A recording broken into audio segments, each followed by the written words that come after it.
The title of this sermon is Why Fight a Fight If It's Not Your Fight. Ooh. Okay, on this piece of paper that everybody got, if you didn't get one, raise your hand. Okay, we're good. On this piece of paper, I want you to write down one thing that you think of, like go deep inside your heart and write down one thing that stops you from serving God. I mean, it could be anything. It could be just something so small, just something that you don't want to, you're not just ready to give to God, you're holding on. I want you just to think deeply and write it down. And just write it down and how you feel and just put it on that piece of paper. Okay, first I'm going to open up with this. 2 Chronicles 20:15 through 17. He said, "Listen, King Jehoshaphat, and all those who live in Judah and Jerusalem, this is what the Lord says to you. Do not be afraid or discouraged because of this vast army, for the battle is not yours, but God's. Tomorrow march down against them. They will be climbing up by the pass of Ziz, and you will find them at the end of the gorge of the desert of Jeruel. You will not have to fight this battle. Take up your position, stand firm, and see the deliverance the Lord will give you. Judah and Jerusalem, do not be afraid. Do not be discouraged. Go out and face them tomorrow, and the Lord will be with you." I'm going to stop right down that verse, those verses. You know, many times as we go through our Christian walk, we come across certain things that we don't want to necessarily give to God for the simple fact that we're still holding on to something. You know, it could be pride, it could be sports, it could be music, it could be anything, but you're holding on because you're like, God, I don't know if I'm ready yet. You're like, I don't know if I'm ready just to give it all. Let me just keep a piece of me. So when and this is the thought of most people, so when all this church thing fails, I still got something. You're holding on to a piece of baggage you don't need. You know, some of us went to Ramp, and it was the best time of my life, and it was the first time I went to a Christian conference. But I felt God, and He said, just give it to me. Lay it down and leave it. Sometimes what you do is you come to this altar, and you're like, God, I'm giving it all to you, but when you get up, you put it back over your shoulder, and you walk out those doors, and you still face the same thing every day. Yeah. I'm going to be honest, it gets tired. It gets tired when you're like, God, I want you to fix my family. Then you get up and you're angry, you're like, man, I don't even care about it no more. I'm just going to walk out the doors and not care.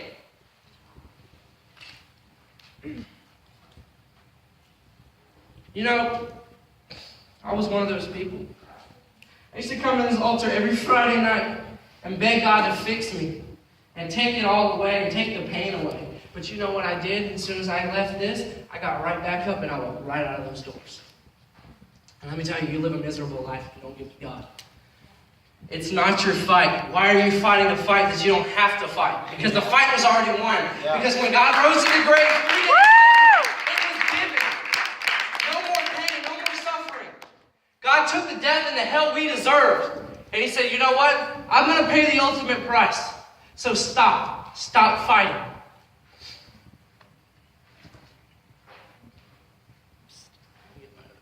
Amen. Preach.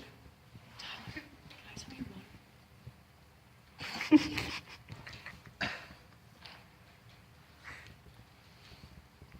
had one more. My phone's being stupid. You know, this fight stops being yours the minute you start to surrender. You know, that moment that you can go, God, I can't do it no more by myself. It's all you. Everything I have is yours. It's the moment God can fix you. Like I said in the first sermon, you cannot have resurrection if something isn't dead. You cannot live life free of sin if you still hold on. Mm-hmm. Deuteronomy 4:21 through 31. This is the Message version. But even there, if you seek God, your God will be able to find Him. If you're serious, look for Him with your whole heart and soul. When troubles come and all these awful things happen to you, in future days you will come back to God, your God, and listen obediently to what He says. God, your God, is above all a compassionate God. In the end, He will not abandon you. He won't bring you into ruin. He won't forget the covenant for your ancestor, which He swore to them. You know, right there it says, my God. Everybody say, my God. My God. Okay, it's not just my God. It's not just Dean's God. It's not just Gavin's God. It's your God. And it says, seek Him your whole heart and soul. And He will not bring you ruin. And He will not abandon you. I know many times that people You know, people let you down, and I'll be the first one to say it. But that moment that you feel abandoned, there's no orphans of God. Everybody that has God in them will be with God because God says, I will never leave you nor forsake you. Yeah. That's enough right there to say, you know, even in my darkest moments, and I'm not going to lie, that car accident was a very dark moment. And I said, God, you abandoned me. Where are you? God said, I never left you. Yeah. I had to let this happen to you because it had to happen so that Friday night you can get up there and you can preach your heart out because I did something for you. Yeah, I lost a big part of me in that car accident. I did. But you want to know something? God let me live. And the story of Job comes to mind. Like I said, he took everything I had. I had a car, I had a place to live, and it all came crumbling down within 12 days.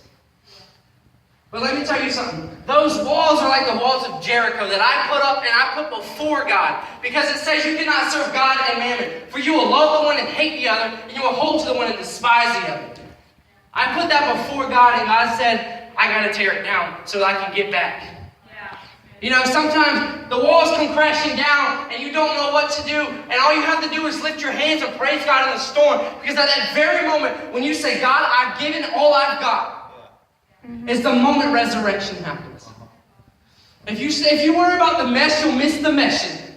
The mission. You know, God has got everybody's life planned out for a reason. And if you worry about the misery or the pain or the suffering, you will miss the plan in which God has for you. You know, every test becomes a testimony.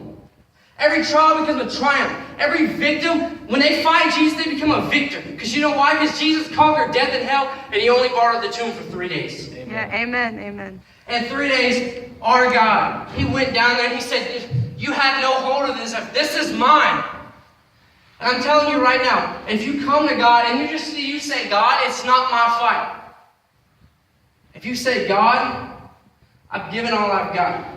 When you come to the moment when you just say, God, help.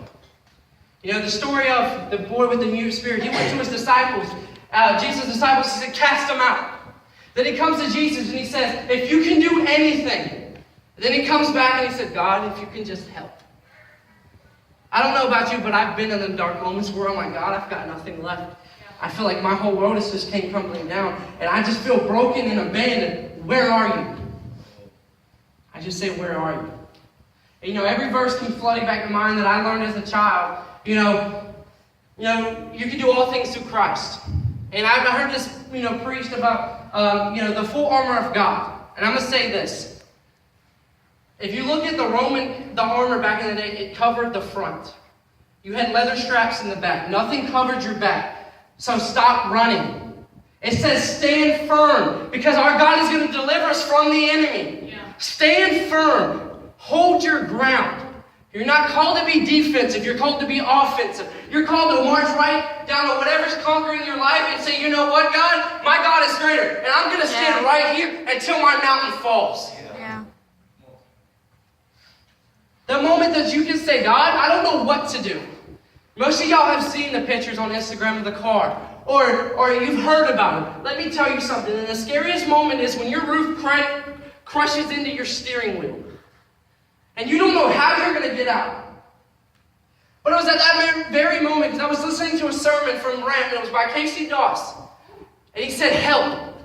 Then the car just started to tumble. And I remember everything that went through my head that day. I said, this is it. I had two options. I either cut the wheel hard and just hope for the best on the other side, or I go head-on collision with a tree. I cut the wheel as hard as I could. But at that very moment, I had my doubt with God. I did. I said, why? Why are you causing me to lose everything that I worked for? Because guess what? God's got a greater plan. Because his ways are not our ways. His thoughts are not our thoughts. His ways are higher than our ways. That moment of disbelief and torment, and I didn't know what I was going to do. God said, I'm going to protect you. I don't know if you've read the Footprints poem comes to mind. And it's like, I see you walking beside me, but in the dark moments I see one set of footprints. Where'd you go? And then God answers, those were the moments where I was carrying you. Those were the moments that you couldn't stand on your own 2 feet, and I picked you up because he says, I won't leave you, and I will not forsake you. Right there, that's good enough to tell me that whatever I go through, it doesn't matter. Whatever you're going through that you wrote down on that piece of paper is an anthill in God's eyes. It's a mountain in our eyes, but it's an anthill in His eyes. I'm telling you, the story of Job, he lost it all. And I said it in the other sermon, but God keeps bringing it back to my mind. That very moment when you're like, I can't do it. Why? I give it all. I can't do it. You know, I believe it was either his mother-in-law or his own wife. He said, why don't you just curse God and die? But Job stayed faithful. And I believe if Job didn't stay the upright man he was, he wouldn't be mentioned in the Bible, because God showed an ultimate test of faith. You go through the Bible, and there's faith after faith after faith. But yeah, we will put our faith in a football team on Sunday night. Or we will put our faith in a music genre on Monday night because you feel lonely. But why would you put your ultimate faith in God? And it says if you have the faith of a grain of a mustard seed, you'll move a mountain. And I don't think that's in a physical meaning. I think that's in a spiritual meaning. Whatever you're going through, it's no bigger than an anthill. Yeah. Give it all. And it's better said than done, but I'm telling you right now. This piece of paper, you'll see what I'm going to do in a minute. But I'm telling you, and this is more of a, me talking more than a sermon, because this is what God laid on my heart. I'm not going to lie. After the car accident, I did doubt God. And I said, God, why am I still alive? I said, why didn't you kill me in that car accident? I was going through a lot of pain. But it was more mental pain than everything, because I got back from ramp. And ramp was amazing. God is amazing. Yeah. I get back Monday, I didn't go to work. Just didn't feel like it. Tuesday comes, I'm like, all right, I'm going to work. I said, but you know what? You're not going to win today, devil. And I put on worship music, and I put that sermon on. And then it's funny how everything that I thought God was against me. But that was Satan really trying to take me out. Because we were performing on Friday night to dance, and that's a way that I show and I worship God, because I have the ability to do it. Gavin, you're the same way with music. That's your gift that God gave you, right? Now, if He took that from you, how would you feel? You wouldn't know what to do, right? Well, that was the way. Sorry, I put you on the spot. But I didn't mean to. But, it's the same thing with the worship leaders. If they lost their ability to sing, they would feel like they wouldn't matter. And I lost the ability to, walk for a little bit. The ability to stand on my own 2 feet without hurting.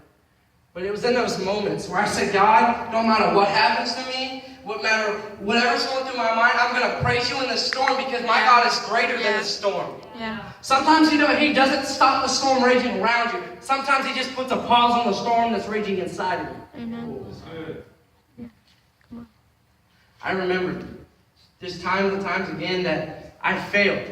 And I couldn't amount to nothing. Because my whole life I thought, no matter what you do, Tyler, you'll never be good enough. Because that was life that was spoken into me. It was death. And I was broken for a while. And I don't know what you go through, or how you go through it at home, or how you cope with it. But I'm telling you, like I said before, there's nothing in this world that offers you that's going to fill the void that Jesus can fill. Yeah. Amen. Because I've tried it. And a lot of these volunteers, whatever I haven't tried, they've probably tried it. And I'll tell you the same thing. Doesn't matter where I went, no matter where I go, sin just brought me further and further and further away from where I was. This is my motto. It says, sin will take you further than you want to go, keep you longer than you want to stay, and make you pay a price you wasn't willing to pay. Ooh. My price was a truck. My price was a place to live. But you know why? Not because God was angry at me. Because God had to break me to build me. Mm-hmm. I put myself in a mold where I was like, I don't need this. I can just go through the motions again, right? I'm called to preach, but I can just sit in the back I can sit back there like this and, oh, that's good. Yeah, just preach. But that moment that you can be like, that's good. And you can get up. There's a difference between listening to a sermon and reacting to a sermon. The moment you react to a sermon, God will put you on a whole nother level, because He's going to show you something. Yeah. And it wasn't until I found God again that He showed me. I grew up Southern Baptist. It's not likely to raise your hands. And it's not likely to say amen. But that moment, and I went to Bold City, and I went back to my youth camp, and we sung hymns and everything. But I have to put it this way. The moment I raised my hands in church, people knew I was different. People knew I had God like never before. And that's a great thing, because you want to know something? Because I was labeled as the kid that would walk away and never come back. But you know something? When people lose faith in you, God will never. He never lost faith. Even when I said, God, I'm done with you. And I said, I'm leaving. And I left Florida in a hurry. And everybody knows it was because of my family issues. But I was called to a leadership role within the church. And I said, you know what? I'm not ready for that. Let me go live my life a little bit. And then maybe when I get 23 or 24 or 25, then I'll come back and go through the motions. But God said, you know what? I'm going to let you leave for a little bit. But sooner or later, you're going to get to the end of your chain. And then you're going to get snatched back into the wheel. And I remember reading the story of Jonah and the fish, where he went somewhere God didn't want him to go. And God sent a fish to swallow him up and change his mind. I ran from God, and I ran fast, and I ran hard, and I ran to alcohol and sex and partying and just fighting. That's when I ran. But that moment that God's like, you know what? You've ran far enough. Now it's time for you to come back and impact lives. Come on. Yeah. The moment that I said, I'm done. I'm never opening this Bible again. I can walk away and say my life will be fine. Was the moment that my life said, you know what? You're fixing to break. I lost a lot in 2 weeks. But God's going to give me way more. And it might be 2 days. It might be 2 years. It might be 20 years. But God is going to give me more than I lost. Amen. Because at that very moment when you think you've lost it all, God is like, why are you crying? I promise you that you're going to get better. Yeah. But it's hard to say that when you're 18, 17, 18, 19, because you feel like you don't know what to do. I lost all I knew. For 2 weeks, the doctor said, you'll never play sports again. You'll probably walk with a limp the rest of your life. And I told everybody, I said, doesn't matter what happens to me. Doesn't matter where I end up. If I end up in a wheelchair the rest of my life, I'm still going to be at that altar. And I'm still going to be praising God for the storm I'm in. Because the storm I'm in is going to give testimony to my life. And I told Jessica, and I said, don't matter what happens to me, I'll still be here. Mm-hmm. You read the story of Lazarus. God waited 4 days to raise him from the dead. It's funny, when God's 4 days late, he's still on time. How he said, God, this is not going to end in death. I'm going to raise Lazarus up if I have to. Yeah. You go to the story of just the stories after stories where God's promised. He made a covenant. And he said, doesn't matter what happens, as long as you're faithful. So this is a fight. This is not a physical fight. This is a spiritual fight. Have faith. That's the main thing, just have faith. Because without faith, where are we? It's funny how we can put our faith into something else, but we don't want to put our faith in God. And I think it's because this. I think it's because you're scared of the potential. Because I'm going to be honest, I'm scared of my potential. Because people have told me, man, you've got a great future in preaching. But I'm scared because because that means I have to go places I'm not willing to go yet. But it's funny, the moment that I see God, and I promise you, I told Jessica and I told Jacob, I said, I'm scared. I said, I don't know what's going to happen tonight. I don't know how people are going to react. I said, this is going to be a whole nother level of preaching that I've ever preached. And I said, I don't know. And all they can say is, God's God. Because He does. I'm telling you, He's the most faithful.